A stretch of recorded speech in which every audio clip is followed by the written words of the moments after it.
Oh, this is raw reaction number 15 to the Quick Slices video about Ari and Bini's never ending date of doom 90-day fiance. So let's start without any further ado. Let's go. For you, but that's not normal. No. Oh, no. No. What are you? Don't you dare! Don't you dare!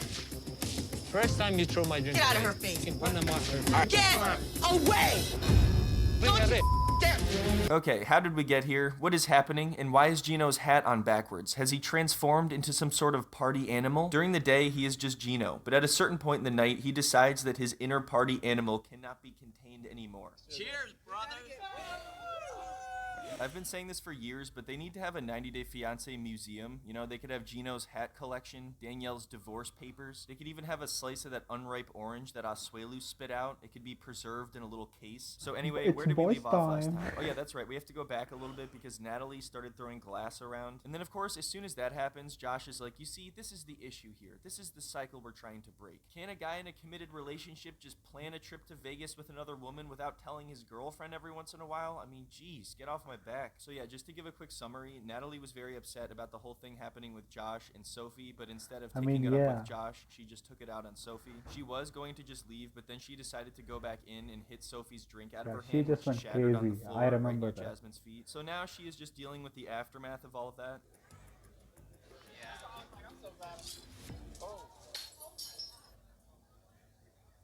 Uh-oh, here we go. Fix it. You started, you fix it.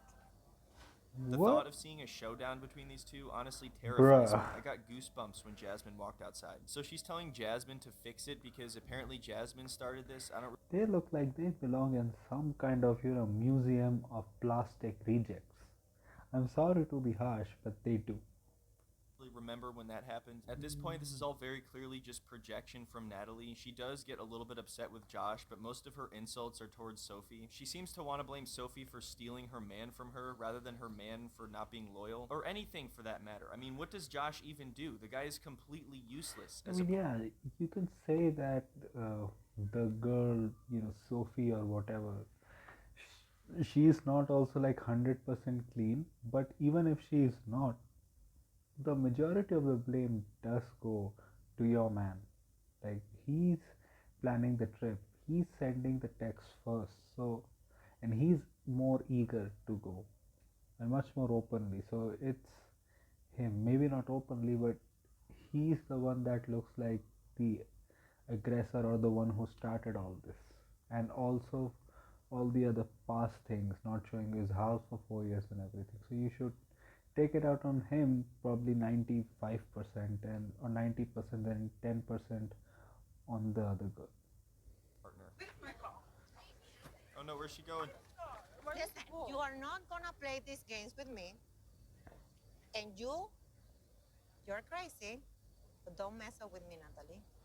The fact that Jasmine is remaining calm and not yelling or screaming at Don't Natalie is mess actually with me, infinitely Natalie. more terrifying. I love how she gave her a warning. She basically said, listen, Natalie, I know you're crazy, but I'm completely Crazy. nuts. So I've lived with Gino for over a year. Do you know what that does to a person? You are gonna apologize right now, Natalie. You wanna meet with crazy? I'm crazy. Oh no. As soon as they see that look in her eye, they're like, all right, let's go, let's bounce. Gino knows this look all too well. I'm sure he's seen it way too many times. So the next day, Natalie finally directs her anger towards Josh, and we get this amazing moment. A friend who you invite randomly to Vegas. And you don't even know what happened. To Vegas. Just you're whore. Incredibly You're whore. Low class, low key whore. Yeah, How could let's you say go. that to me, Sophie? We've been through so much together. I mean, Natalie. That's shit. true. I mean, That I know makes your name's sense. Natalie. We're in a relationship together. We've been seeing each other for 3 years. And you know what? I might even show you the direction of my house later. I got you a compass as a gift. It's metaphorical. I'm not thinking about Sophie at all. She's not on my mind. And we're not even going to Vegas together. We're going to Miami. So then Natalie's like, you know what, Josh? You're gross, and I don't like you. What are you talking about, Natalie? Do you not see how cool and charismatic I am? I'm wearing a gold chain. So, listen, I gotta go. Good luck with everybody. I hope that you apologize to everybody because they deserve it. Wait, you're just gonna leave? This is supposed to be couples working on their relationship. Where you going, Josh? Listen, Natalie, I've got some important... He's acting like he's some, normal, like, office going lad and he has like a wild girlfriend or something. Man, You're as worse as her, probably more, because you're the one stringing her along. Like, bringing her that close that she feels that she's in a relationship with you, but then only using her for, to get in your bed and everything. Don't act like you're holier than thou. Big business things to take care of, so I'm gonna pop these sunglasses on and get going. And it sucks because I was like just about to propose to you, and then you threw that glass, and now I feel like I have to add a couple more years. Anyway, I'm gonna leave you to work on our relationship by yourself, so I guess I'll catch you later, sport. As much as I disagree with the way Natalie handles pretty much every situation, Josh is the worst. He sucks. Nobody could deal with this guy. Anyway, we've barely scraped the surface here. I'm gonna be covering 2 episodes in one video this time. Oh yeah, also, random fun fact, it turns out Florian never even had an imagination as a child. So much toys, saying, I don't know. I never play pretend, to be honest with you. I never imagination myself. What does that mean? I don't think Florian really has an inner child. In fact, I don't think Florian ever was a child. When they're about to do sandbox therapy with a bunch of toys and shovels and things, he looks genuinely confused, like he doesn't even understand the concept of playing with a toy. What I is don't toy? imagination. What I is have son? bunch of kids, bunch of friends there, and play outside. You don't need the imagination. All right, I don't even know what to say to that. I'm getting way off track here. I can see that. Let's just get back to where we're supposed to be. I'm way behind as it is already. I have a lot of catching up to do, so we have to move along. Right there's a green, yeah, right there. Alright, never mind. I don't know if I can do this. So I guess this part is some kind of therapy where they're all rubbing syrup on each other, and when they get to a spot that they like, they're supposed to say green light. Of course, Gino wastes no time The talking hell about is feet. that? Now, I'm not sure if this therapy thing is really going to help any of these couples, but at the very least, we can all be traumatized from watching it. Green light. Red light. This is red light. Ari, I think it's all red light. This is your green light right here. Okay, red light.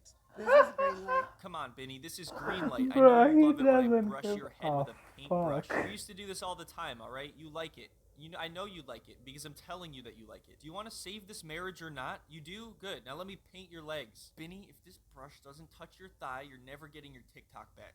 No red light. This is I know it's green light. You're He's an asshole, you but be come honest? on, I man. think he's Like, being pretty honest. Benny, I know you you're love putting it. Come it on, on Benny. your ear. Benny, just let me... what do you expect? Okay, he's an asshole, he's a cheater, but come on, man. In this situation, he's not wrong.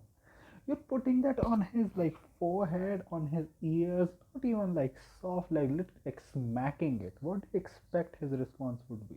Rub some syrup on your face to save this marriage. Be honest about how enjoyable this is. Come on, this is enjoyable. Enjoy it. Benny, who's Charlie D'Amelio and why do you follow her? Why you force? I'm not. I'm Maybe I'm telling not. I you. don't Yeah, like. she is. Oh, you changed in the last 4 Yeah. months. Why you force? I'm not forcing it. I'm just doing it even though you're saying you don't like it. All right, now sit still. Benny, think of the kids. All right, this is important. I'm not comfortable when she should touch me. You made me so uncomfy. Honestly, at this point, I think every further interaction that these two have is just making things worse. I'm not trying to necessarily stick up for Benny, but if he's saying that he doesn't like it, isn't it kind of weird for her to be like, you know you like it, and then just continue Yeah, to that's paint true. his ear? Benny, think of the kids.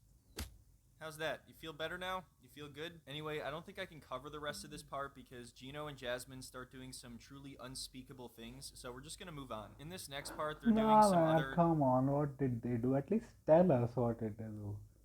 Come on, man. Should at least tell us that. What did they do? therapeutic exercise that's supposed to open up communication or something. But in my opinion, it seems like they're just trying to get them all to argue. It's pretty simple. They just give a statement, and if people agree with it, they just go and stand by the board that says yes. If they disagree with it, they stand by the board that says no, and then if they aren't sure, they stand by the one that says maybe. And then of course, right away, the host or the therapist or whoever this woman is like, who wants to bring a third person into their marriage? That's something that should help you right now. I can't think of a quicker way for all of you to repair your relationships than to get you all to argue about bringing a third person into your marriage on a reality show. A third person.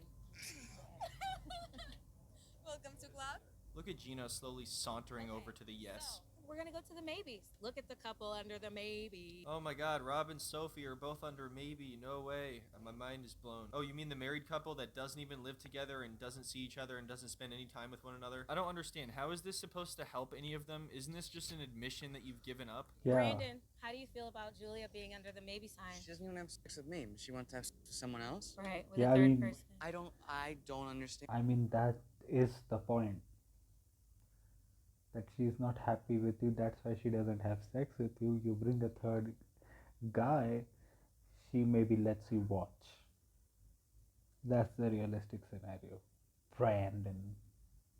I don't really know what the story is with Brandon and Julia, but she doesn't really seem very happy with him. Brandon is upset that she went to the maybe, so he's like, all right, screw it. I'm going to the yes with Gino and Jasmine. How do you Oh feel my about God. that? And the host is like, wow, this is all going according to plan. I love how they make it seem like they're trying to help them, but in reality, it's like, hey, look, here's how badly you guys disagree on things. This is how horrible your relationship is. Now what are you going to do? You just going to sit there and take it? So just take it. So next, Ari and Bini go off-roading in the desert, and they're actually having a good time for once. And Ari's like, why can't this always be our relationship? Why can't we always just be off-roading in the desert, having a good time? And then they have I a was just picnic, about and to it's say kind of that. nice for a little In bit, a but I think different way. Bini is just enjoying the location and what they're doing more than the fact that he's spending time with her. I might be too overly pessimistic, but I think he's just not in love with her anymore, and it's not going to work. This is probably the longest that we've spent together without fighting in a really long time. It feels great and strange. Does and she have great something on and her back strange. to support her back?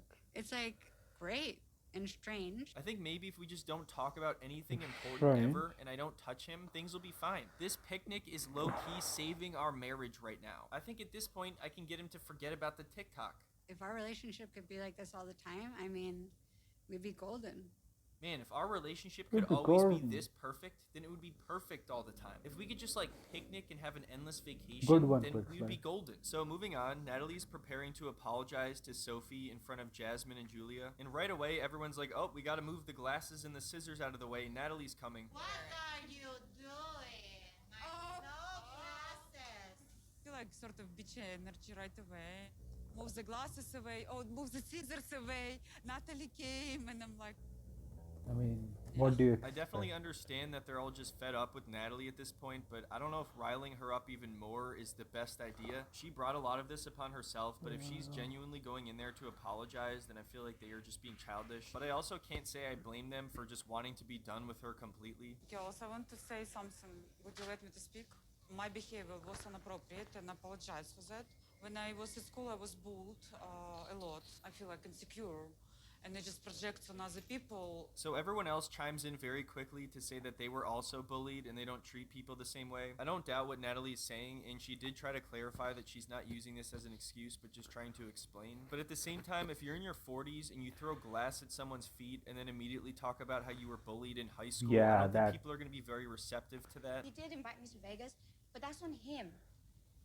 Before I could even talk to you, you was purposely touching my husband, rubbing his arm, only in front of me. You kept grabbing his arm. You didn't touch any of the other guys. You was clearly trying to make me jealous, and that's my husband. Sophie, I hear you, but in Natalie's defense, Rob is barely your husband. I mean, we're talking about Rob the knob here. You're gonna get all possessive over him. Everyone's here with their shitty husbands like, hey, you better stay away from my shitty husband. But I do understand that Natalie was doing this just to get on Sophie's nerves. Like, that's besides the point. I understand. All I'm saying is, did we all forget Rob's little dance when Sophie first arrived in America? Look at him over there. Are we just gonna pretend like that didn't happen? And she said that he can get away with it because he's American. What kind of perception do the British have of Americans if they think he can get away with that? Wait, what was I even talking about? Oh yeah, Sophie was telling Natalie off, and as you can see here, Natalie is very receptive to all of this. He was already disrespecting me and didn't allow me the place to come to you. I don't know if your man, came at me Yes, he's my inappropriately. man, and you have yours. Yeah, and I'm not. Bro, calling you man. were I'm just not apologizing. about anyone else. Natalie, come on. She always resorts back to the same thing. She's not hearing a word they're saying. Every time she hears the word man, she's like, I have my man, you have your man. First of all, nobody here has any man, and none of these men have any of them. She just got done talking about being bullied and all this projection and stuff, and it sounds like she was mildly self-aware, and then she immediately goes right back into this. Anyway, luckily, they do get Natalie to look at the DMs between Sophie and Josh, and she finally does admit that Josh was the problem. But even still, that took an incredibly long time, and obviously, this is not the end of Natalie this season. Anyway, next time we're gonna get to Gino's Oh my backwards God. hat and his partying antics. I was gonna cover 2 episodes in one video, but there's just too much. It's too much. Take my vow serious. And there's also a new 90-day season, and I'm way behind as it is, so if you'd like to watch me progressively lose my mind, you can follow along. Also, I just want to say thanks so much to everyone who signed up for my Patreon recently. I know a lot of people also joined as free members, so I'm going to make sure that there's something for you guys. So that was my reaction to Quick Slices video. Like a pretty fine one. If you like this type of content, like this video, share and subscribe. If you don't, then share it with those who do. My social media links, which are my Twitter/X link and my Instagram links are in the description, so go follow me on that. My UPI ID link, which is sharpboy@okicicis, is also in the description. So donate any amount of money which you can, so that it can help me make YouTube a permanent career option. So that was it for me for right now. So thank you, goodbye, Aloha.